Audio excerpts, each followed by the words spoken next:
Hi welcome back to YouTube channel Mahakali ಕೈ ರುಚಿಗೆ ಸ್ವಾಗತ. ನಾನು ಪ್ರೇಮ. ಇವತ್ತೇನು ಮಾಡ್ತಾ ಇದ್ದೀನಪ್ಪ ಅಂದರೆ ಸ್ಯಾಂಡ್ವಿಚ್ ಮಾಡ್ತಾ ಇದ್ದೀನಿ. ಯಾವುದು ಬ್ರೆಡ್ ಸ್ಯಾಂಡ್ವಿಚ್. ನಾನು ಇಲ್ಲಿ ಸ್ಯಾಂಡ್ವಿಚ್ ಇದು ಆಗಲಿ ಏನು ತೊಗೊಂಡಿಲ್ಲ ಫ್ರೆಂಡ್ಸ್. ಸಿಂಪಲ್ಲಾಗಿ ಬಾಂಬೆ ಸ್ಯಾಂಡ್ವಿಚ್ ಅಂತಲೇ ಹೇಳ್ಬೋದು. ತುಂಬ ಚೆನ್ನಾಗಿರುತ್ತೆ ಇದು. ಅದನ್ನು ಹೇಗೆ ಮಾಡೋದು ಅಂಥೇಳಿ ನೋಡ್ಕೊಂಬರೋಣ ಬನ್ನಿ. ತುಂಬಾ ಇಷ್ಟ ಆಗುತ್ತೆ ಮಕ್ಕಳಿಗಂತೂ. ಯಾವ ಥರ ಮಾಡೋದು, ಪದಾರ್ಥಗಳು ಏನೇನು ಬೇಕು ಅಂಥೇಳಿ ನೋಡ್ಕೊಂಬರೋಣ ಬನ್ನಿ.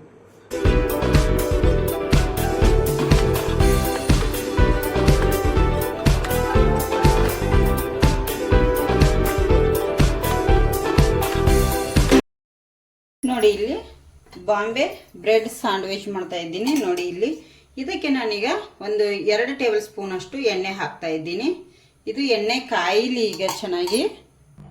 ನೋಡಿ, ಎಣ್ಣೆ ಕೂಡ ಕಾದಿದೆ ಫ್ರೆಂಡ್ಸ. ಇಲ್ಲಿ ಒಂದು ಅರ್ಧ ಟೇಬಲ್ ಸ್ಪೂನ್ ಅಷ್ಟು ಸಾಸಿವೆ ಕೂಡ ಹಾಕ್ತಾ ಇದ್ದೀನಿ. ಸಾಸಿವೆ ಚಟಪಟ ಅಂತ ಸಿಡಿಲಿ. ಅಷ್ಟರಲ್ಲಿ ಅದಕ್ಕೆ ನಾನು ಕರಿಬೇವು ಸೊಪ್ಪನ್ನು ಕೂಡ ಸೇರಿಸ್ತಾ ಇದ್ದೀನಿ. ಸಣ್ಣದಾಗಿ ಕಟ್ ಮಾಡಿ ಆದರೂ ಸೇರಿಸ್ಕೋಬೇಕು. ಕರಿಬೇವು ಇಲ್ಲ ಅಂದ್ರೆ ನಿಮ್ಮ ಹತ್ರ ಸಣ್ಣದಿದ್ರೆ ಅದನ್ನು ಕೂಡ ಹಾಕೊಳ್ಳಿ. ಸ್ವಲ್ಪ ಕರಿಬೇವು ಸೊಪ್ಪನ್ನು ಕೂಡ ಹಾಕ್ತಾ ಇದ್ದೀನಿ. ನೋಡಿ ಸ್ವಲ್ಪ ಇಂಗನ್ನು ಕೂಡ ಇಲ್ಲಿ ನಾನು ಸೇರಿಸ್ತಾ ಇದ್ದೀನಿ ಎಣ್ಣೆಗೆ. ಇಂಗು ಈಗಲೇ ಹಾಕಬೇಕು ಎಣ್ಣೆಯಲ್ಲಿ, ತುಂಬ ಚೆನ್ನಾಗಿರುತ್ತೆ ಫ್ರೆಂಡ್ಸ. ಈಗ ಒಂದು ದೊಡ್ಡ ಈರುಳ್ಳಿ ಸಣ್ಣದಾಗಿ ಕಟ್ ಮಾಡಿ ಇಟ್ಕೊಂಡಿದ್ದೇನೆ, ಅದನ್ನು ಕೂಡ ನಾನು ಇಲ್ಲಿ ಹಾಕ್ತಾ ಇದ್ದೀನಿ. ನೋಡಿ, ಈಗ ಇದೆಲ್ಲವನ್ನು ಈಗ ಎಣ್ಣೆಯಲ್ಲಿ ಫ್ರೈ ಆಗಬೇಕು. ಈರುಳ್ಳಿ ಸ್ವಲ್ಪ ಜಾಸ್ತಿ ಹಾಕೊಳ್ಳಿ, ತುಂಬ ಚೆನ್ನಾಗಿರುತ್ತೆ ಫ್ರೆಂಡ್ಸ. ಇದು ಈಗ ಸ್ಲೋ ಉರಿಯಲ್ಲಿ ನಾನು ಫ್ರೈ ಮಾಡ್ಕೋತೀನಿ ಎಲ್ಲವನ್ನು. ಇಲ್ಲಿ ಒಂದು ಅರ್ಧ ಟೇಬಲ್ ಸ್ಪೂನಷ್ಟು ಚಿಲ್ಲಿ ಪೌಡರನ್ನು ಹಾಕ್ತಾ ಇದ್ದೀನಿ. ಹಾಗೆ ಒಂದು 1/4 ಟೀ ಸ್ಪೂನ್ನಷ್ಟು ಅರಿಶಿನ ಹುಡಿ ಕೂಡ ಹಾಕ್ತಾ ಇದ್ದೀನಿ ಫ್ರೆಂಡ್ಸ. ನೋಡಿಕೊಂಡು ಹಾಕ್ಕೊಳ್ಳಿ ನಿಮಗೆ ಎಲ್ಲವನ್ನು. ಅರಿಶಿನ ಹುಡಿ, ಒಂದು ಅರ್ಧ ಟೀ ಸ್ಪೂನಷ್ಟು ಗರಂ ಮಸಾಲೆ ಹಾಕ್ತಾ ಇದ್ದೀನಿ. ಒಂದು ಅರ್ಧ ಟೀ ಸ್ಪೂನಷ್ಟು ಜೀರಿಗೆ ಪುಡಿನ ಹಾಕ್ತಾ ಇದ್ದೀನಿ. ಒಂದು 1/4 ಟೀ ಸ್ಪೂನಷ್ಟು ಪೆಪ್ಪರ್ ಪೌಡರ್ ಹಾಕ್ತಾ ಇದ್ದೀನಿ. ನೋಡಿ, ಸ್ವಲ್ಪ ನಾನಿಲ್ಲಿ ಒಂದು ಅರ್ಧ ಟೀ ಸ್ಪೂನಷ್ಟು ಶುಂಠಿ ಬೆಳ್ಳುಳ್ಳಿ ಪೇಸ್ಟ್ ಹಾಕ್ತಾ ಇದ್ದೀನಿ. ಶುಂಠಿ ಬೆಳ್ಳುಳ್ಳಿ ಪೇಸ್ಟ್ ಇಲ್ಲ ಅಂದರೆ ಸ್ವಲ್ಪ ನೀವು ಶುಂಠಿ ಕಟ್ ಮಾಡಿ ಹಾಕ್ಕೊಳ್ಳಿ, ತುಂಬ ಚೆನ್ನಾಗಿರುತ್ತೆ. ಈಗ ನಾನು ಇದನ್ನು ಮಿಕ್ಸ್ ಮಾಡ್ಕೋತೀನಿ. ಸ್ಲೋ ಉರಿಯಲ್ಲಿ ಗ್ಯಾಸ್ ಇಟ್ಟಿದ್ದೀನಿ. ನೋಡಿ, ಇದೆಲ್ಲ ಈಗ ಒಂದೋ ರೀತಿ ನಾವು ಮಿಕ್ಸ್ ಮಾಡ್ಕೋಬೇಕು ಚೆನ್ನಾಗಿ.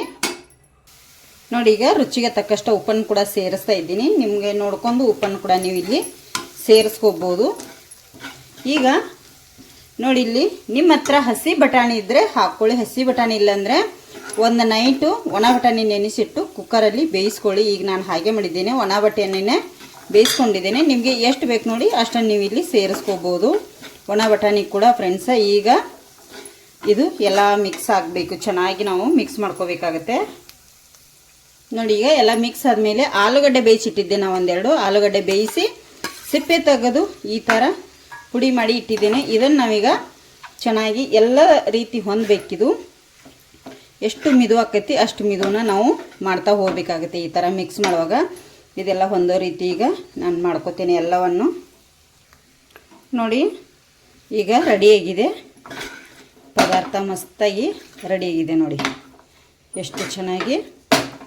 ಈಗ ಇದಕ್ಕೆ ಲಾಸ್ಟಲ್ಲಿ ನಾನು ಕೊತ್ತಂಬರಿ ಸೊಪ್ಪನ್ನು ಹಾಕೊಂಡ್ಬಿಡ್ತೇನೆ. ನೋಡಿ, ಕಟ್ ಮಾಡಿಟ್ಟಿರೋಂಥ ಕೊತ್ತಂಬರಿ ಸೊಪ್ಪನ್ನು ಹಾಕ್ಕೊಂಡು ಈ ಥರ ನಾನೀಗ ಮಿಕ್ಸ್ ಮಾಡ್ಕೊಂಡ್ಬಿಡ್ತೇನೆ. ಇದು ಈಗ ಸ್ಟಫಿಂಗ್ ಪದಾರ್ಥ ರೆಡಿ ಆಯಿತು. ಈಗ ಹೊರಗಡೆದು ರೆಡಿ ಮಾಡ್ಕೊಳ್ಳೋಣ. ನೋಡಿ, ಸ್ಟಫಿಂಗ್ ಅಂತೂ ರೆಡಿ ಆಗಿದೆ. ಈಗ ಹೊರಗಡೆದು ಇಲ್ಲಿ ರೆಡಿ ಮಾಡ್ಕೊತೀನಿ. ನೋಡಿ, ಇಲ್ಲಿ ಬ್ರೆಡ್ ತೊಗೊಂಡಿದ್ದೇನೆ ಒಂದು. ಈ ಬ್ರೆಡ್ಡಿಗೆ ಈಗ ನಾನು ಈ ಪದಾರ್ಥನ ಇಟ್ಟು ಇದನ್ನು ಕೈಯಿಂದನೇ ನಾವು ಕರೆಕ್ಟಾಗಿ ಮಾಡ್ಕೋಬೇಕಾಗತ್ತೆ. ಈ ಥರ ನೋಡಿ, ಇದನ್ನು ಕರೆಕ್ಟಾಗಿ ನೀಟಾಗಿ ಸವರ್ಕೊಂಡ್ಬಿಡೋಣ ಫ್ರೆಂಡ್ಸ. ನೋಡಿ, ಈಗ ಒಂದು ಬ್ರೆಡ್ಡಿಗೆ ಆ ಥರ ಹಚ್ಚಿದ್ದೇನಲ್ಲ, ಇನ್ನೊಂದು ಬ್ರೆಡ್ ಮೇಲೆ ನಾನಿಲ್ಲಿ ಟೊಮೆಟೊ ಸಾಸ್ ಕೂಡ ಹಾಕೋತೀನಿ. ಸಾಕು, ಇಷ್ಟು ಟೊಮೆಟೊ ಸಾಸ್ ಕೂಡ ಹಾಕಿದ್ದೇನೆ. ನೋಡಿ, ಟೊಮೆಟೊ ಸಾಸ್ ಹಾಕಿರೋಂಥ ಬ್ರೆಡ್ಡನ್ನು ಈ ಥರ ಇಟ್ಟು ಸ್ವಲ್ಪ ಪ್ರೆಸ್ ಮಾಡ್ಕೊಳ್ಳಿ. ಈಗ ಇದನ್ನು ಬೇಯಿಸ್ಕೊಂಡು ಬನ್ನಿ. ನೋಡಿ, ಇಲ್ಲಿ ರೆಡಿ ಮಾಡಿ ಇಟ್ಟಿದ್ದೇನೆ. ಅದಕ್ಕೆ ನೀವು ಇಲ್ಲಿ ತುಪ್ಪ ಅಥವಾ ಬೆಣ್ಣೆ ಯಾವುದಿರುತ್ತೋ ಅದನ್ನು ಈ ಥರ ಸ್ಪ್ರೆಡ್ ಮಾಡ್ಕೊಳ್ಳಿ. ಎರಡೂ ಸೈಡು ಮಾಡಬೇಕಾಗತ್ತೆ. ನೋಡಿ,